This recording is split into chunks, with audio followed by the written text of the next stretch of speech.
ربي أوفي تنفيد ماله وياتك فمسوا بجري بيكمو بجري وانقو نتكلم كم كنابو بيكم تير رالي چنكين كبوان أن كان برباچسو مالك أن كان برباچ وقا سديت وسو إجاهاتي يا نرجن بي عربا كيسة تاي وسو هذا كبو وسو أبا كبو كناب كايون كي يقدر دلقتني وفججيرو كنابو النما تقرى دبي كيسة ريسكي فرادو اتقافة مما هم فرادو نمني ربي في أرضي سامي وبسوداتا أما بود دانغان كنو كاراتو مكاكي يا ميديا رتين كاسنا سودامتي يوكي ميديا ركو سودالمت مكا أن فاميلي كمان فاميلي غرغدا ماتي عالمة ماتي كما جماعة رادلتين أكنت تيمبونا بربادة مال أكنت تيمبونا برباد مكاكي يا هاتو غنتو مالي تركي مركي نقول أكاكم برباد أكا إلمنا مكاميتو hojjadhee mul'adhee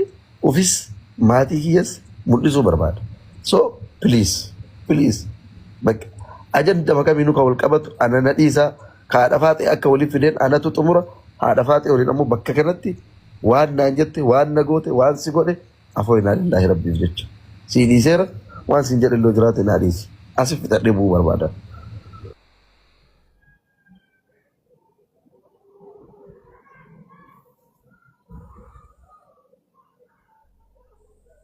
Tubbaadhaan namni biraan nama Aye, afoon la tille lubu. Aboo jarana nun dubbiftanii. Abba Abdallah. Ani dhugaa dubbachuuf yoo jibbamellee dhugama dubbadhu kanaaf jibbamaa amma dhugama dubbadhaani. Mana ijoollee ofii ilmaan jirte keessumatti jechuudha. Angara keessatti akkuma waan itti bakka heerumuu hedduu itti yadhee yoo birrii wadhaaf dajjee waan hojjetu.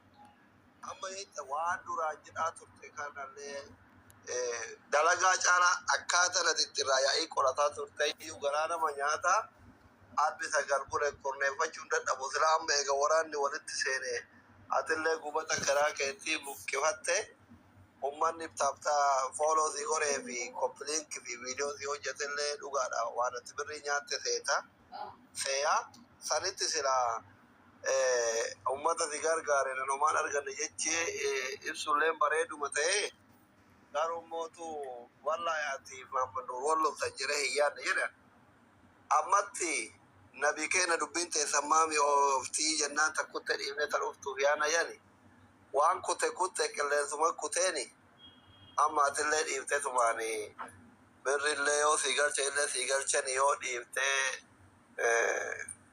girrigirri makana iyyuu dhiifte wayyuure amma eega gaafa nama iyyuu halkanii guyyaa guyyaa kuna warri goose bira dhaabu. waatu jira sii galee wanni jiru maali beektaa? Ani ni beektaa alhamdulillah fayyaa qaba. Fayyaa qabda jaarsan argatin mana fayyaa qaba wallaahi qoosama malee siin jedha fayyaa qaban alhamdulillah sii galaa miti gin ammoo haalataan namaa tokko bara birrii miliyoona takka sirraa baddurra birrii takkitti karaa malee sirraa baddu si dhukkubsa. Ani birrii miliyoona birrii takkitti karaa malee narraa baatutu yoo shilingiin karaa malee narraa baate na dhukkubsiti. Eegalee asii keessaan itti dhaqee isatti xurumbaa saddaqaa kana baabaa kanatti illee baabaa rabbi jedhiiti gadaallee jaqaa fuduraa naa kenne natti herreegachuu hedamoo maaf birrii tiyya birrii hunda nama hundaa kennee keessaa hambisee qoodatee jedhe. Eegalee taf wallaahi wanni sunillee naan gallee beektaa jedhe waan lafa jedha haasayanii bara haadha faateetii leenca kennite san itti herreegi jedhaniini waan lafa jedhati tumatte kaabinoonni jechuudha milishoonni. Eegalee taf jedhe amma achi gargalee nama biroo wayii gaafate isaanuma keessa warruma isaanii waliin shiishaa harkisu keessa nama wayii gaafate gaafannaan akkana jedhanii ka haadha faatee leenci gaafa duraa itti roobse sunuu hin gayaamaa jedhee haasayaa qoosaallee ta'een beeku akkas jedhee haasayaa mamannuu naan jedhan.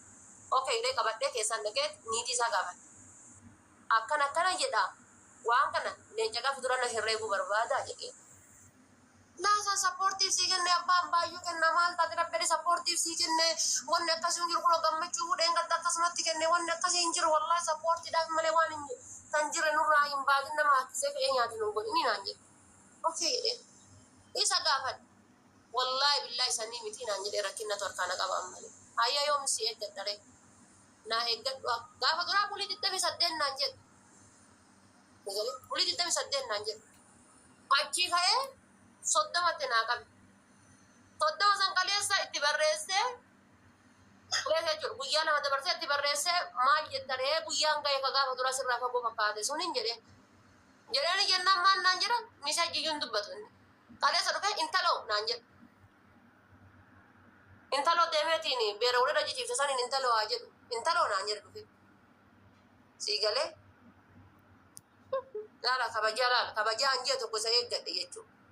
Intaloo jennaani okay dheetumaan waan biraallee dubbanne miseejii isaa lafumaan laala jalaa gadhifadhe. Dhageetiin xurumbaa sadaqaa kanatti hime baabaa. Qaamas keessaa fiigu kanatti jechuudha. Waan butee fiigu kanatti. Ta'uu fi hillim godhe na jalaan dhokateetti yemmaa himnaan galchoonni naan galchine muka hanyaa tunnini. Ana jalaan gaaddiddeeffate viidiyoo inni hojjete namni tokkichi baadhu. Viidiyoo inni tiktokii irra gadhiisu hunda jira dileetii godhee kiyyarra hojjetaa ture baran akka baaraa liibamu jedhe.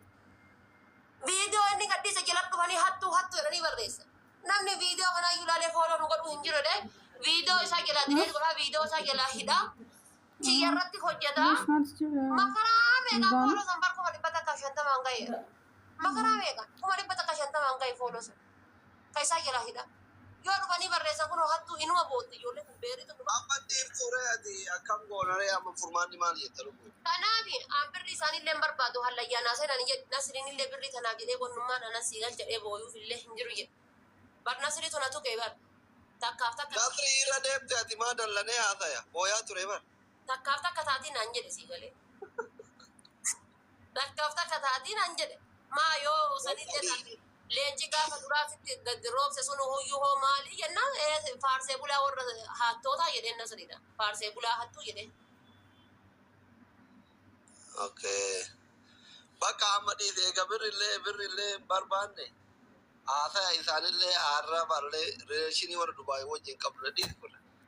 Rileeshinii maal isaanii waliin qabu kana reeffi isaanii haa onne rileeshinii isaanii waliin qabu maal. Illee baara Dubaay.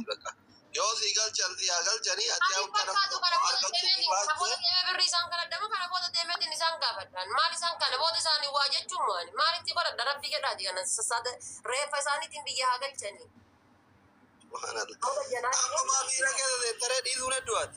Warra birrii teessan irra mari'atee dhoogate takka keessanii reeffa ilmoo teessaniitiif reeffa keessaniin biyya haa galchan. Tanumaan isin jedha yaa yoo dubartiin rabbiin biraa waa qabaate la reeffa keessaniin haa galchan. Tanumaan isin jedha jechuudha haadha raaf. Reeffa keessaniin haa galchan. Ta reeffa keessaniin galchan haa taatu taaziyaa teessaniin galchan. Aamin jedhaa isin miskiinan nama nama daamidha. Wallahi billahi aamin jedhaa. Ilmoo teessaniin isinii haa galtu. Saroota. Haati faata inshaalla birrii 500 fi hiyyumatti isinii fakkaate wallahi isin caala dureettiidhaan. Isin caala dureettiidhaan. Osoo gaafa dura ijoolleen gastii rabbaaftee asin muka ibidda keessa keettee wantu san isa waleetii birrii teenaa galcha ture guyyaa sana. Kabajaa guyyaa sana isinirra qabee ulfinna guyyaa sana isarra qabeetu iyyuu isaaf hin taane jechuudha. Wushaaf. Sareen si jemir kabajaa maal beekti? Sareen bar kabajaan beektu bar. Sarummaa isaatiif gadhummaa isaati jechuudha. Kabajaan ani isarra qabeetiin jedhee. Jemir sareen maaliif beekti? Yemaanim liqimqim likkattaa qabu. Maaliif beeka waa'ee kabajaadha? Kabajaa namaa waa'ee jireenya namaa maaliif beeka? Uf beektu soddaa lagatti yookaan maqaa dhoofti. Gaddaa restoorensii. Hatteen biloo abbaa qabeenyaa dammoo. Abbaa qabeenyaa kenna kan. Maqaa iyyuu nu nyaatte wallahi. Gara arsii gara sila abbaa qabeenyaa eenyuun qabna sila jedhee bara. Eenyuun